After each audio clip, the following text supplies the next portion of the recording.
Welcome to The Explainer, where we break down big ideas into simple, useful guides. So today, we're going to crack the code on how to be a better student. And here's the secret. It's not about working harder, it's about working smarter. So let's just jump right in with a scenario that probably feels way too familiar. On one side, you've got a student who puts in a punishing 60 hours of work and gets a D. But on the other side, another student works almost 10 hours less and, boom, walks away with an A. So what gives? I mean, how on earth does that happen? Well, it's not about being a genius or having some kind of superpower. It's all about strategy. And today, we're diving into the playbook from educator Jeffry Kaplan on how you can completely overhaul your study habits to get better results with way less stress. All right, first up, we need a total mindset shift. We have got to get rid of this idea that more hours spent staring at a book automatically equals a better grade.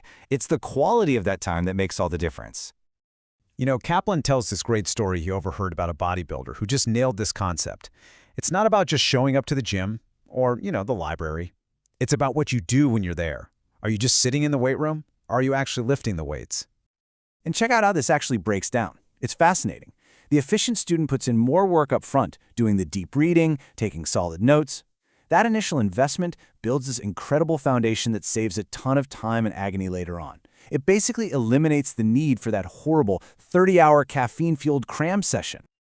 So if the goal is that focused, efficient work, how do we actually get our brains to do it? Well, the next step is to stop using your brain like a junk drawer and start using it like the powerful processor it is. That means you gotta get stuff out of your head and into external systems you can actually trust. Think about it like this. If you jot down a reminder on a napkin, yeah, you've written it down, but you haven't really solved the problem. You still have to use precious mental energy to remember not to throw the napkin away and then remember to actually look at it. It's a broken system.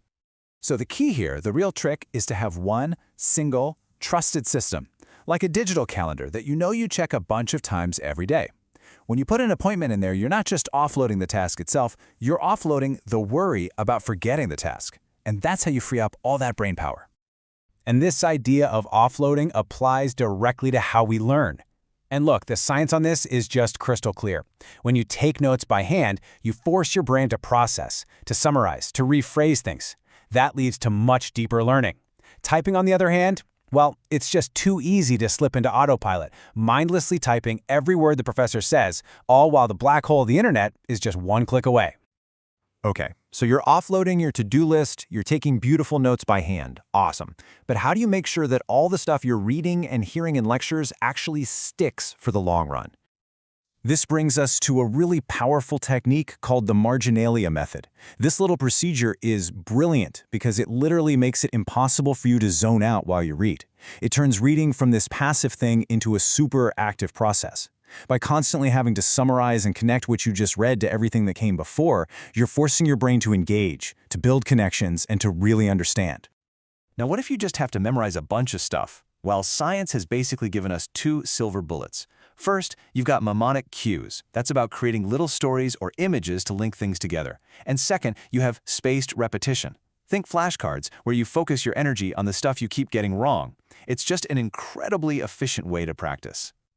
So we have all these great techniques, but let's be honest, what about the monster under the bed for every student? Procrastination.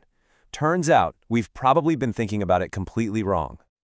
This right here is a total game changer. We don't procrastinate because we're lazy or bad at managing time.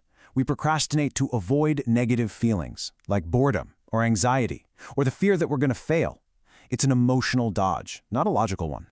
So, the fix isn't a better calendar, it's about managing those emotions. First, get rid of the temptations. Figure out what your Mario Kart is. That easy, fun thing you always escape to, and make it harder to get to. Second, build in tiny rewards. Finish a small chunk of work, give yourself a little treat. It helps fight back against those negative feelings. But the most powerful trick of all is something Kaplan calls motivation harvesting. This is where you find a motivation you already have, a really strong one, and you basically hijack it to do the work you've been putting off. Think about it. You commit to presenting a paper at a conference before you've written it. Suddenly, your motivation isn't just, I should write this paper. It's, oh my gosh, I can't show up empty-handed and embarrass myself. You're using a much more powerful, pre-existing emotion to get the job done. It's genius. Okay, all of these techniques are great, but they all point to something much bigger. And that brings us to our final and maybe most important shift in thinking. It's about completely redefining what the goal of all this work actually is.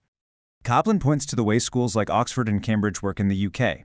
Your entire grade for a course might depend on one single exam at the very end. So all those papers and assignments you do along the way, a lot of the time, they don't even count towards your grade, which makes the real purpose incredibly clear. And there it is. That's the whole point.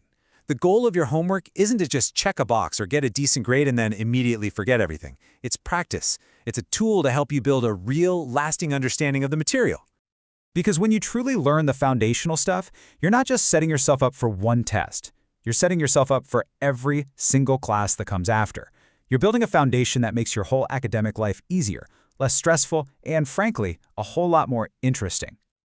So here's the bottom line. That extra half hour you spend today to really truly get a concept, that's not wasted time. That is an investment.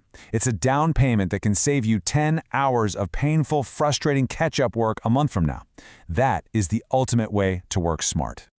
So as we wrap this up, the big question isn't just about what you learned here. It's about what you're going to do. So take a look at your own habits. What's the one small, inefficient thing you could replace with a smarter one, starting right now?